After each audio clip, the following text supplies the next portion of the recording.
You are listening to The Evidence Locker. All right. Okay. Hey guys, this is Noel. And Sonya.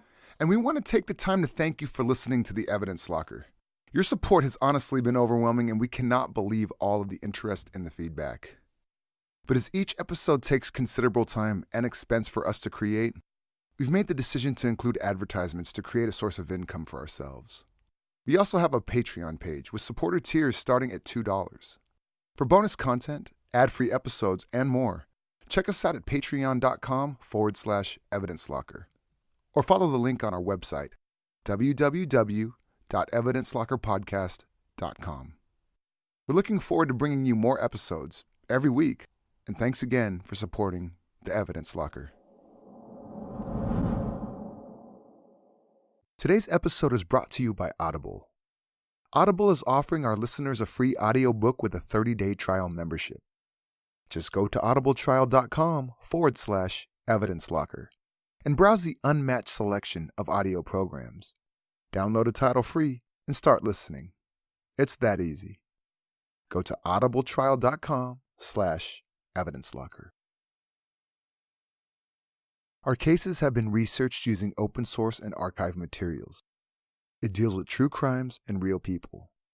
Each episode is produced with the utmost respect to the victims, their families, and loved ones. It was July 31st in the city of Groningen in the northern Netherlands. Two men on a small boat were cruising a canal, Vinson, to the southeast of the city, when they saw a strange object floating in the water. It was a trash bag, tied up with a red nylon rope and taped up with brown tape. The bag was attached to a concrete block used for paving. Suspecting that the contents of the trash bag were something more sinister than rubbish, the men called police. When police arrived and opened the bags, the undeniable stench of death hung over the canal. Inside the bag was the torso of a woman. They searched the immediate area, but could not find her remaining body parts. The torso had a recognizable tattoo on the left side of her chest, with the name Lucas and some artwork around it. It did not take long to identify the woman. A woman had been reported missing 3 days before by her boyfriend, Lucas. This woman's name was Antoinette Bont. 4 days later, on the 3rd of August, 1995, 15 miles, or 25 kilometers, from where Antoinette's torso was found, a young man was riding his moped along a canal. It was late in the afternoon, around 5:30 p.m., when he saw a sports bag in the water under a bridge. He was curious, so he went home to fetch his brother so they could check it out together. Nothing could prepare them for what they were about to find. Inside the sports bag were 2 legs, arms with the hands chopped off, and 2 severed hands with painted nails. It was what police were looking for, more remains of Antoinette Bont. The only missing part was her head. What police did not know was that earlier that same afternoon, over 100 miles, or 180 kilometers to the west, in the Octum River, another body was discovered. Well, parts of it anyway. In a sports bag, they found arms, legs, and hands belonging to a man. The next day, police divers found another bag in the same vicinity as the first one, containing the man's head. The man's fingerprints revealed that he had a criminal record with German police. He was Harry Rowe, a Dutch national from Groningen, the same city as Antoinette Bont. Strangely, after extensive investigation till this day, police have not found a link between Harry and Antoinette. What happened to these 2 Groningen residents in the summer of 1995? How did they end up dead, dismembered, and discarded in 2 different cities, 1 day apart?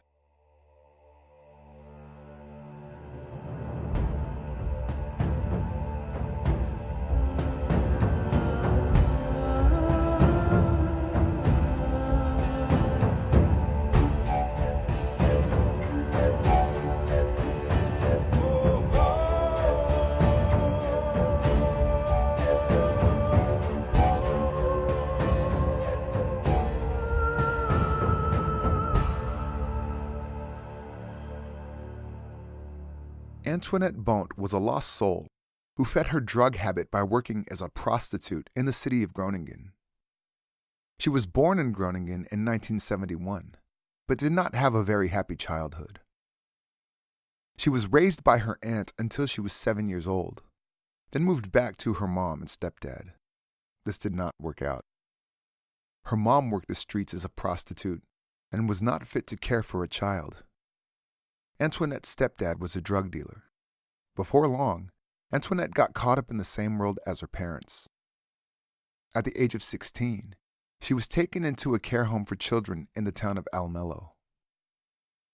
Antoinette was a rebellious teenager with no role models to look up to. She started using drugs, soon moved on to hard drugs, and became addicted to heroin. This led her into a life of prostitution to feed her habit. Antoinette was scrappy and was known to have a short fuse. She had a hard life and she used hard drugs. Police knew about Antoinette because she was known to steal from her clients from time to time. In 1993, Antoinette tried to get clean, even booked herself into a clinic, but when she met her boyfriend Lucas, she went back to her old ways. Their relationship was complicated. He was her lover and her pimp, and he was abusive and manipulative. She reported him when he hit her, and Lucas spent some time in jail. However, once he was out, the couple rekindled their relationship. This was a pattern that repeated itself again and again. Lucas usually kept an eye on her from a distance while she worked, taking note of the customers who picked her up and dropped her off.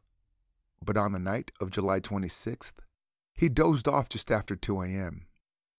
He did not see the last person Antoinette left with, and she never returned. 3 days later, police found Antoinette's severed body parts in a canal 9 miles or 15 kilometers from where she was last seen alive. The investigation into her murder started with a post-mortem examination. It was found that she had taken a large amount of morphine shortly before her death. Examiners also found that she had taken methadone, amphetamines, and cannabis. In 1995, DNA analysis was still in its infancy, but it was implemented to test hair samples found on Antoinette's body. The DNA of 4 unidentified male individuals were present. But as a sex worker, it wasn't unusual to have DNA from multiple sources on her body at the end of a night. Police realized that the presence of DNA would not necessarily mean that the person had killed her. They found 10 small bullet fragments from her torso. Antoinette was shot by a shotgun at close range. Her official cause of death was ruled to be gunshot wounds to the heart and to the lungs. Unfortunately, Antoinette did not die a quick death. Fractures and cuts on her limbs proved that she was tortured before she was shot. After her death, she was hacked up into pieces, evidently to make disposal of her body easier. It was a brutal way to die, and police were baffled as to who could have a motive to end Antoinette's life in such a brutal way. She had accused her boyfriend Lucas of physical abuse, but he was quickly ruled out as a suspect in her death. He was the one who reported her missing and cooperated with police in any way he could. Also, Antoinette was his meal ticket. Police did not believe he would have murdered the person who was essentially supporting him. In the 2 years leading up to Antoinette's murder, 2 other prostitutes were killed in the Groningen area, and police thought the cases could be related. The only thing was, the other 2 women were strangled to death, and their bodies were not dismembered. It simply did not seem like the work of the same killer. On the 23rd of August, 3 weeks after Antoinette's body was discovered, Groningen police received information from police in Bremen, Germany. They had found remains belonging to Groningen drug dealer Harry Rowe.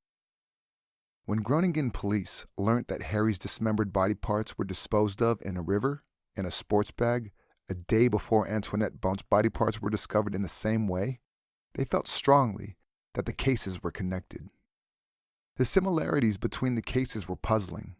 Although Antoinette and Harry had been shot, it was concluded that Harry was shot with a pistol, not with a shotgun like Antoinette. Both their bodies were dismembered after death. In fact, their hands were chopped off at exactly the same spot. Both had similar cut marks on the backs of their hands. And interestingly, on their dismembered legs were cut marks that looked like practice cuts.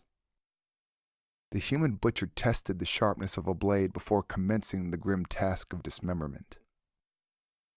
The cut marks were inflicted with a sharp blade, like a big knife. To forensic technicians, it looked like the killer had some prior experience in dismembering bodies. It was determined that the victims were killed around the same time, sometime during the last week of July. At this time, 1 month later, police had still not found Antoinette's head, and Harry's torso was still missing. Police were desperate to find a link between the two victims. They were aware of 36-year-old Harry Rowe, as he had had some brushes with the law in the past. Like Antoinette, Harry operated in the darker side of society. Harry was deeply entrenched in the world of drug trafficking. The two victims weren't exactly what one would call upstanding citizens. A prostitute and a drug smuggler. But did they know each other? Before we go further, we should perhaps have a quick look at drugs and prostitution in the Netherlands. It is true that the Netherlands is known for its open-minded approach to drug use. What many people don't realize is that drugs are, for the most part, illegal. It is illegal to produce, possess, sell, import, or export drugs, as it is in most other neighboring countries too. Marijuana, or hash as it is locally referred to, is legal under strict conditions. The thinking is to make soft drugs easily available in a controlled environment, while law enforcement can concentrate on keeping a handle on dealers of hard drugs and drug smugglers. A controlled environment would be a coffee shop. There is a difference between a Dutch cafe and a Dutch coffee shop. Understanding this makes a trip to the country less awkward if you know which is which. A cafe is what most of the world would call a coffee shop. Dutch cafes are places where people meet to have a cup of coffee with friends, moms take their kids for baby chinos, and there is a selection of pastries and light meals. A Dutch coffee shop, on the other hand, is similar to a cafe, but you wouldn't take the kids. Coffee shops are permitted to sell a strictly controlled minimum amount of soft drugs that should be used on the premises. Joints and baked goods laced with weed can be bought and enjoyed by people over 18 years of age. Smoking cigarettes and consuming alcohol are prohibited in coffee shops, and customers are only allowed a maximum of 5 grams of hash a day. As for border checks, there aren't any between the Netherlands and Germany. You could simply drive on a highway, and at some point you realize, oh, I'm in another country now. However, there is mobile security monitoring. Law enforcement officers on motorbikes who patrol the highways and perform random checks. So, smuggling drugs is perhaps easier, but it is not without risk. Prostitution is legal within the same limited and controlled way.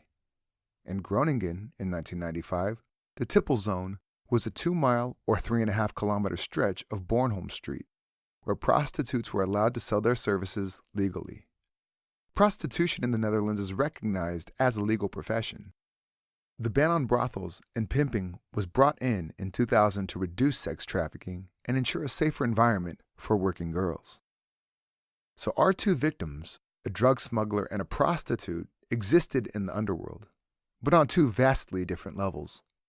Harry was a wealthy coffee shop owner who made most of his fortune thanks to his illegal drug activities. Antoinette was a prostitute and drug addict who spent her money as quickly as she had made it. Everything she earned was spent on drugs. To investigate the murders of Harry and Antoinette, detectives pieced together a timeline of events leading up to their disappearances and murders. After interviewing other women who also worked in the Tipple Zone on the night of July 26th, they were able to go through Antoinette's final hours. At 10 p.m., she arrived on a bicycle with her boyfriend Lucas. As her pimp, Lucas stayed close by as he was concerned about Antoinette's safety. In the course of the evening, she had a couple of clients. She also touched base with her dealer now and then, spending the money she had just made on drugs. At 11:15 p.m., she was seen getting into a small red car with a blond man behind the wheel. She returned and topped up her drug supply at her dealer's. Her next customer had a white car, and she returned within the hour. The car had a man and a woman inside, and they had visited Antoinette in the past. In fact, Antoinette's friends recalled her robbing them before, but there didn't seem to be tensions on that night. They all sat and talked inside the car for a while. Then Antoinette got out and waited for the next client. Around this time, Lucas saw her from a distance, but he fell asleep on a cardboard box and would not see her again. Antoinette's friends recalled the man in the little red car returning. She left with him and returned 45 minutes later. She was excited as the man had given her much more money than the usual rate. Her dealer said that she went straight to him and bought more drugs, paying in Deutschmark and Dutch Guilder. This wasn't unusual as Groningen is not far from the Dutch-German border. After her encounter, she was upbeat and happy and shared her drugs with other women working on the street. This was unusual for her as she wouldn't typically share her drugs. Shortly after this, she had disappeared, never to be seen alive again. Lucas woke up at 4 a.m. on the morning of July 27th and could not find Antoinette anywhere. He searched everywhere with no luck. He went to police on Friday the 28th to report her missing, 3 days before her body was found. Knowing how Antoinette's last night played out, police started looking into Harry Rowe's last movements as well. Harry Rowe was 6'5", or 2 meters tall, with blonde hair and a mustache. He was known to have a quick temper, and his associates were somewhat weary of him. He lived comfortably as a coffee shop owner. He had 2 popular coffee shops in downtown Groningen, Deed and a Dream Master. His ex-partner, Marja Plas, managed both coffee shops. They had a 12-year-old daughter together, and although they had separated, they were still very much a part of each other's lives. But as we've mentioned before, Harry's wealth came from his illegal drug smuggling network that worked across the North Netherlands, Germany, and Scandinavia. He owned a home in Groningen, a second home in sunny Portugal, and drove around in luxury vehicles. Harry had purchased a farm not long before his death. It was located in Cedarburen, about a half an hour's drive east of Groningen. The farm was supposed to be somewhat of a retirement treasure chest for Harry. The plan was to have a subterranean shipping container where they could store 10,000 kilograms of marijuana. The bulk of their stock would be supplied by Moroccan dealers. From the farm, they would supply the most of Northern Europe with a constant influx of drugs. That wasn't all. For extra cash, they started a weed nursery on the farm at the beginning of July 1995. When police learnt of Harry's murder at the end of August, in fact, on the very same day German police informed them about it, Harry's ex, Marja, walked into a Groningen police station with a strange story. Marja told police that the last time she saw Harry was on Tuesday, the 25th of July, a month before. According to Marja, one of Harry's associates, a man called Hank, called her the next day and asked her to meet him on Harry's farm that evening. Marja agreed, then tried to contact Harry, but could not reach him anywhere. When Marja arrived on the farm just before 8 p.m., the man called Hank told her that he had taken Harry captive and that she had to come up with the ransom. He wanted 1 million guilder, about $650,000 at the time, and a couple of 100 kilograms of marijuana. Once she'd paid, Hank would let Harry go. Marja was shocked and confused and did not know what went wrong between Harry and his associate. Her first instinct was to kick back and refuse, but Hank intimidated her. He pointed at the man sitting in a small red car watching them. He said that Marja would be followed until he got his money and drugs. A week later, Marja met with Hank again in Pottersvold, south of Groningen. The man in the red car was still following her and watching her every move.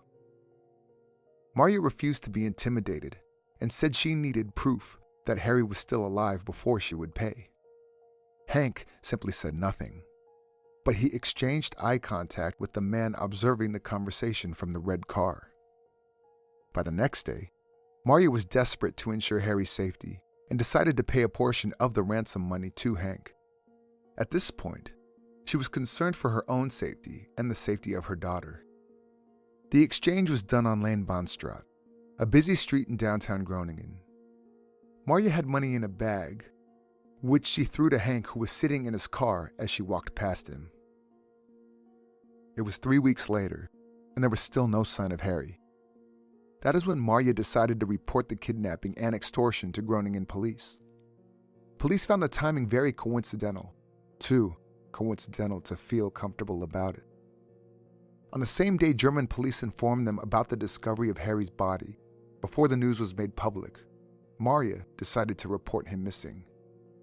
Police knew they were dealing with a homicide case at this point. Strangely, conveniently, they had their first suspect. Forensic technicians started their search in Harry's home in Groningen and then on his newly acquired farm. They could not find blood or any evidence that a crime had been perpetrated on either of the premises. Because of the similarities of the two cases, detectives investigating Antoinette's murder took the 2-hour drive to Bremen to compare notes with German police. The cases were eerily similar. Harry's body parts, like Antoinette's, were disposed of in water, under a bridge, in sports bags. In both cases, bricks were placed in the bags to weight them down. Both victims were shot and dismembered before they were disposed of. Both were from the drug world in Groningen. In the post-mortem examination, technicians found hairs of a German shepherd on Antoinette's body. When technicians visited Harry Rowe's farm in Sittenburen, they found 2 German shepherd dogs on the premises. But despite all of the similarities, police could not find definitive evidence linking the 2 cases. Everything seemed merely coincidental. With information about Harry's associate Hank, detectives also found that Hank had a friend called Johan. Johan had recently spent a lot of money. He had bought expensive furniture for his home and took his family to amusement parks, sparing no expense. At his home, they found a saw with human blood on the blade. On September 27th, 2 months after Harry Rowe's disappearance, police arrested both Hank and Johan. In Hank's father's home in Amsterdam, police found a bag with 70,000 guilder. It was left over from the partial ransom paid by Marya. The same night, 44-year-old Hank and 36-year-old Johan were transported from Amsterdam to Groningen. Both men refused to speak. 10 years prior to his arrest, Hank's brother was killed after a man stabbed him during an argument about a woman. The murderer was only sentenced to 5 years in prison. Hank had no respect for police or the legal system and would not cooperate. Police realized they had to change their approach and implemented a controversial interrogation method that would make Dutch legal history, and not for good reasons. Because the interrogation took place at Zaandam, it was later referred to as the Zonish interrogation method. It happened like this. About 3 officers interviewed Hank, throwing countless leading questions his way. Then everybody, including Hank, was made to leave the room. Officers went back inside and stuck posters with photos taken by German police in Bremen on the walls. The photos were graphic photos of Harry Rowe's limbs and his head. The posters covered the walls. There were even some on the ceiling. Amongst the photos, they inserted pictures of Hank's wife and daughter. Next to a 2-week decomposed severed hand was the photo of Hank's daughter's smiling face. Officers taunted Hank about how his actions would cause suffering to his family. They told him he should imagine how his daughter would be teased at school. One officer started a menacing chant, singing like a school-ground bully. Your daddy's a murderer, your daddy's a murderer, your daddy's a murderer. They kept taunting him, saying that the only way to fix the mess that he was in was to at least do the honorable thing and confess. Was keeping his mouth shut more important to him than his wife and daughter? You are literally screwing up your daughter right now. Hank remained stoic throughout the interrogation. Officers had one last ace to play. They dangled the promise that should Hank confess, he would not only get a reduced sentence, but they would also not charge him with drug offenses. He would only serve a couple of years, after which he could resume his life as a husband and a father. After 2 days of interrogation, with little or no sleep, Hank finally broke down and confessed. He signed a typed-up confession, which outlined the circumstances of Harry's death. Hank said that on Tuesday, the 25th of July, he met Harry on his farm in Sitterburen, together with another man called Renko. Harry and Hank then launched into an argument about money. According to Hank, Harry owed him 50,000 guilder. It was about 30,000 US at the time, for a drug run Hank had done to Cadiz in Spain. Hank had financed the trip and Harry was supposed to reimburse him. But Harry wasn't planning on paying him back. A stubborn decision that would end up costing him his life. The next morning, Harry left his home in Groningen in his blue BMW for the last time. Hank called Renko and told him to take the rest of the week off as Harry had gone to Amsterdam. Hank needed to get Renko out of the way in order to execute his plan. Harry met Hank at the farm. It was only the two of them, and the argument resumed. Harry still refused to budge. Frustrated and angry, Hank picked up a steel rod that was lying on the ground and started hitting Harry over the head until he collapsed. While Harry was fighting to stay conscious, Hank went into the barn where he knew there was a firearm. He fetched a pistol, rushed back to Harry, and finished the job he had started, fired 2 shots into Harry's head. Realizing what he had done, he had to concoct a plan to dispose of Harry's body. He rolled the tall Harry onto a canvas and dragged it out of sight so neighbors or passers-by would not see it. Then he took Harry's BMW and drove back to Groningen where he went to a hardware store. Hank purchased a large canvas and rope. He also stopped at home to pick up 2 suitcases. On the way back to Sitterburen, he picked up his friend Johan. Johan was ready and waiting because the 2 men had planned on kidnapping Harry that day. When Hank filled him in about what he had done to Harry, Johan was surprised, but assured him that he would help him dispose of Harry's body. Under the cover of night, the 2 men undressed Harry's body and then proceeded to dismember him with a sword. Firstly, they meticulously removed his hands from his arms. Then they decapitated him. Then they removed his arms. Harry's arms and hands were bundled into one sports bag, his head into another. His torso was wrapped in a blue trash bag, tied up with red rope and brown masking tape. Hank and Johan burnt Harry's clothes in a barrel, then loaded the 8 pieces of Harry into the trunk of his own car. The pistol that killed Harry and the sword that severed his limbs from his torso were thrown on top. In the middle of the night, Hank and Johan drove to Germany. They dumped the weapons en route to Bremen, which they reached after a 2-hour drive. First, they stopped next to the road and hid Harry's torso under bushes not far from the road. The sports bags containing Harry's body parts were thrown into the river Achtum. With the midsummer water temperature of 70 degrees, that's 21 degrees Celsius, decomposition was rapid and merciless. Harry's final resting place was more than 100 miles away from his hometown of Groningen. Hank and Johan thought law enforcement would never be able to trace him back to the Netherlands. If only police had not known about Harry's criminal record in Germany, they might have committed the perfect murder.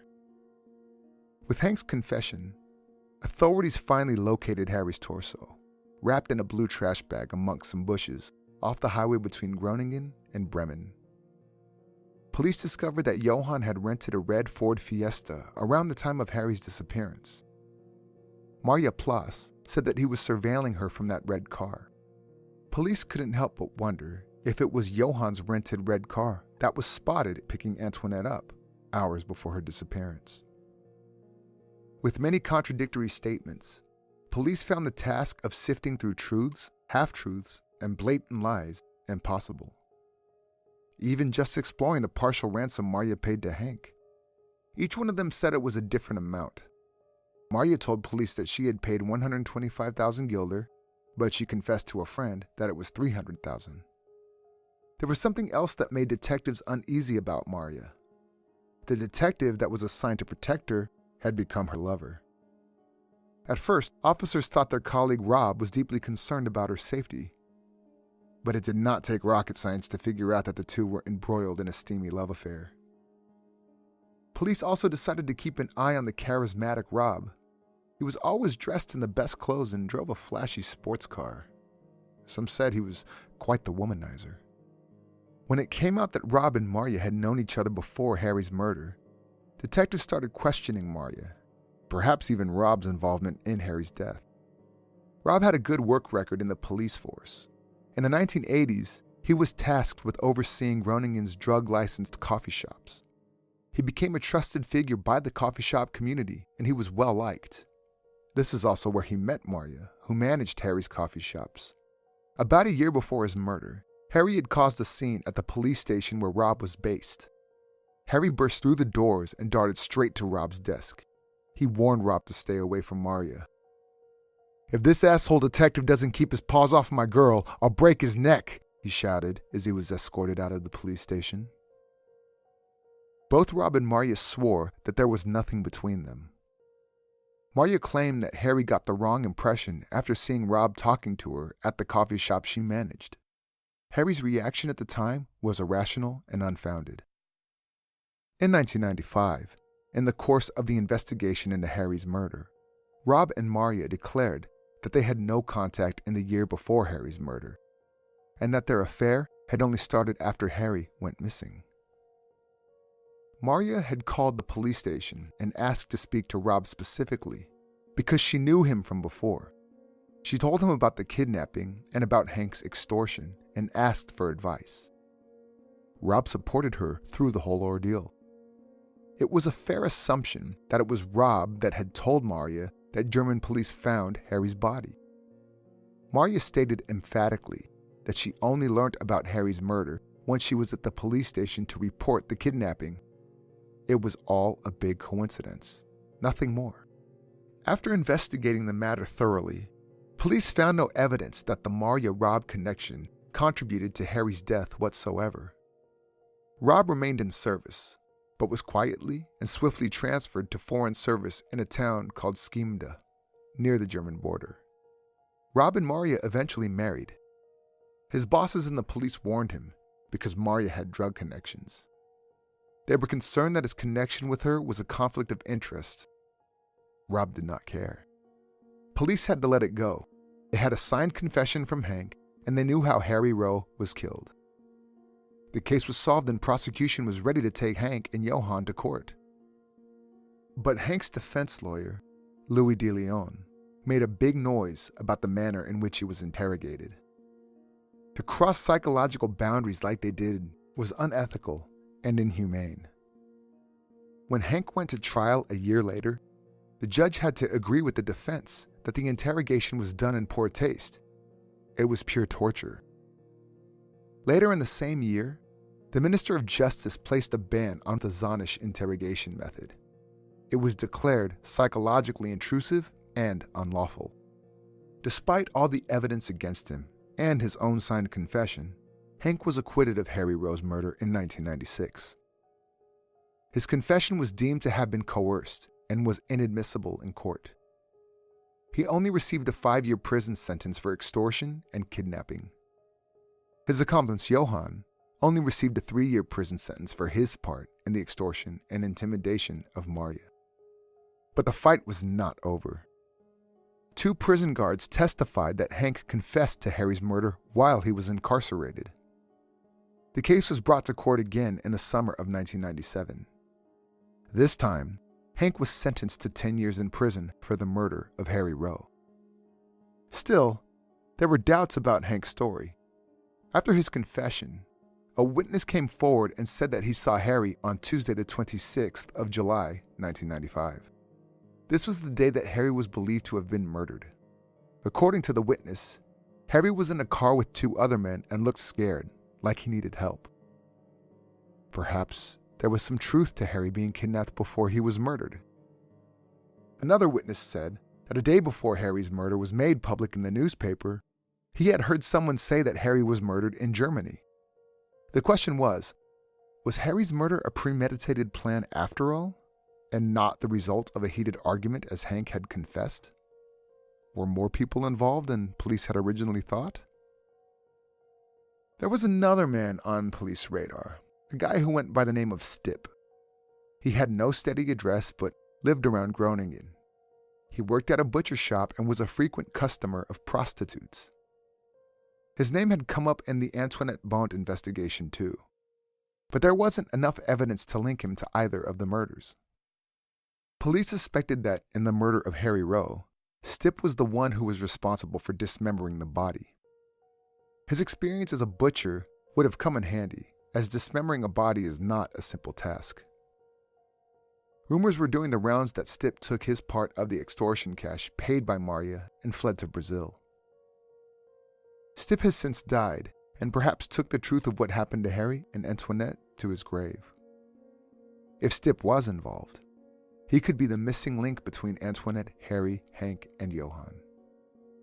Hank knew the area where Antoinette's body was dumped very well. He had worked as a barman in a sex club. The theory is that Harry's murderer, or murderers, decided to celebrate the accomplishment by spending their newfound cash on a night with a prostitute. Perhaps in the course of the amorous session, the murder was mentioned, and as Antoinette knew about it, they had to tie up loose ends. She had to die before she could talk about Harry's murder. All of the evidence was circumstantial, and there was no way of proving it. Police asked the public for help. If anyone witnessed anything regarding the abductions and murders of Harry Rowe and Antoinette Bond, police would follow up. In the meantime, all they could do was go with the evidence they had, concrete evidence. Like the bricks that were in the sports bags in Groningen and Bremen to weigh it down. With Antoinette's limbs, there were 4 bricks in the bag. The bricks were from a batch of 9 million locally manufactured bricks. It would be impossible to trace the origin. Police had better luck with the sports bags, however. They realized the bags were quite unique. In fact, none were ever sold in retail. Employees at a power company called Edam were given the bags for Christmas. In total, 4,000 green sports bags were handed out. Police asked all registered workers to bring their bags in, so as to exclude them as possible suspects. In the end, there were only about 70 bags unaccounted for. Some had lost them or given them away. So although the search had narrowed down some possible suspects, police still didn't quite have anything more than before. It was a gigantic task to compile all the data regarding the bags, and they could still not prove that one of the Edam employees had murdered Antoinette Bond. What was interesting is that the Edam building was situated in the tipple zone where Antoinette had worked. Shortly after Antoinette's body parts were found, a witness came forward. He said that he was walking along the canal with his wife in the days before the sports bag was discovered. They saw a white van parked right on the edge of the water. The van was marked with EGD, which is a subsidiary of the power company Edam. The witness could not recall seeing anyone. EDG company records showed that a truck like that one was booked out on the day in question. But the person who normally drove it had another work obligation that day. The keys to the truck was accessible to anyone working in the building. There was also another man who lived on a farm in the area where Antoinette's limbs were disposed of. 3 months after her death, he went to police and told them that he saw a man carrying a sports bag clutched to his chest, walking towards the water. The witness was on his tractor at the time and had a good look at the man who stopped so the tractor could pass him. When the witness worked with the sketch artist, something strange happened. In a twist of events, the man the witness described turned out to be a spitting image of the witness himself. Was this a veiled confession? The witness denied having anything to do with the murder. Police kept an eye on the man, as he was known to have a temper that would cause trouble from time to time. He was mentioned earlier in their investigation, so they felt very uneasy about him. They took a DNA sample, but didn't fit any of the 4 samples found on Antoinette. And after further investigation, he too was ruled out as a suspect. In 2001, the murders of 2 Groningen prostitutes, who died in the 2 years before Antoinette's murder, were solved. Serial killer Willem van Eyck was charged and denied having anything to do with Antoinette Bond's murder. Van Eyck would typically rape and mutilate his victims, but he never dismembered them. This led police to conclude that he wasn't responsible for Antoinette's death.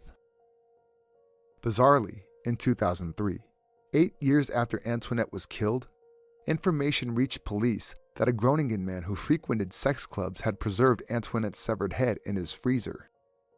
Police arrested this man, but after searching his home and interrogating him, the 52-year-old was released. He did not have any information about the whereabouts of Antoinette's head. His DNA also did not match any of the samples taken from Antoinette's body. Forward to 2005, 10 years after Harry and Antoinette's murders, Harry's ex Marja Plas and her daughter walked into a Groningen police station, accompanied by a lawyer. Marja said she was being extorted yet again, and again by Hank, who by this time had been released from prison. Hank threatened to go to police to tell them the real truth about Harry's death if she did not pay him. He would tell the police that it was Marja who had hired him to murder Harry. In her statement to police, Marja denies any involvement whatsoever in Harry, the father of her daughter's, death. Shortly after Marja's report, Hank was arrested. Hank told police that he hadn't threatened Marja, but that he did pursue the money from all those years ago. He said that in 1995 he didn't extort her, he simply demanded to be paid what was due to him for killing Harry. He also implicated Marja's cop husband, Rob, in the murder-for-hire plan. But there, Hank did not want to elaborate. Without concrete evidence to support either party's version of events, Hank was released. But it wouldn't be long before he was in custody again. He was arrested at the airport in Paris with 3 kilograms of cocaine in his possession. Groningen police went to Paris to see if they could convince him to talk about Marja's accusation of extortion. Hank said that he would tell them everything if he could be transferred to a Dutch prison. Prosecutors could not promise that, so Hank didn't want to talk. They asked him directly, did he conspire with Marja and Rob to have Harry killed? Hank said, that's about 90% of it. Through his lawyer, Hank's revised story came out. Louis de Leon handed the statement in, which revealed that Harry's death was the result of a murder for hire, ordered by Marja, and that she still owed him the money. According to Hank, he was very close to Marja before Harry's murder. He said, her relationship with Harry was very bad. I was her confidant. Marja asked me about a year before the murder if I knew how to get rid of Harry. I said that it would cost her and mentioned the amount of 1 million guilder, or a couple of 100 kilos of marijuana. Marja considered it. Hank claimed that once he had committed the murder, finished the job so to speak, it became clear that Marja had no intention of paying him. She thought if she could report him to police as the man who was extorting her, police would go after him, figure out that he had killed Harry, and she wouldn't have to pay. This way, both Harry and Hank were out of the way, and she did not have to pay 1 single guilder. When Marja heard about Hank's new statement, she was shocked and vehemently denied the allegations against her. She said that she was never close to Hank and was appalled that he was throwing her under the bus like this. She also found him to be a strange man. She was scared of him and feared for her and her daughter's safety, as he had threatened to harm her daughter in the past. Rob, who by this time had been separated from Marja, supported her statement and said on the record that their relationship only developed after the murder. They had not planned Harry's murder. Rob's colleagues didn't quite know what to believe anymore. Fellow officers suspected that he was involved in the drug trade, but an investigation yielded no evidence. They did eventually catch him with 4 kilograms of marijuana in his possession. After this incident, he was kindly asked to resign from the police force. This did not solve anything. Hank had been to prison for Harry's murder, but police still felt that they did not have the whole story. To this day, there is the distinct feeling the main characters in this tragic story are not saying everything that there is to say. Antoinette's head has never been found, and neither has the pistol that killed Harry nor the sword that Hank and Johan allegedly used to dismember Harry's body. With cases so similar, how can the one be solved and the other one remain unsolved? A cold case team in Groningen have reopened both cases in 2012 and are still trying to piece together this mystery. The elements of these 2 murders are all too similar to be dismissed as coincidental. There are many loose threads, like all the links leading police to the power company. Was it all carefully staged to put them on the wrong path? That seems unlikely. That being said, none of Edom's employees have ever been declared as suspects in either of the murders. Was there perhaps a connection between Harry and Antoinette that no one else was aware of? More than 20 years after the murders, the cold case team surely has their job cut out for them. Witnesses forget, move on, or pass away. Physical evidence deteriorates, but the memories remain. Whether you are a drug dealer or a prostitute, no one deserves to be killed, dismembered, and thrown out like trash. These two cases will haunt the people of Groningen until the book can be closed on Antoinette Bont's murder forever. If you'd like to read more about this case, have a look at the resources used for this episode in the show notes. Also visit and like our Facebook page at facebook.com. Also visit and like our Facebook page at facebook.com/Evidence Locker Podcast to see more about today's case. If you like our podcast, please subscribe in Apple Podcast or Stitcher or wherever you get your podcasts. We would also appreciate if you could review the episodes, as it gives us some street cred in the world of podcasting. This was the Evidence Locker. Thank you for listening.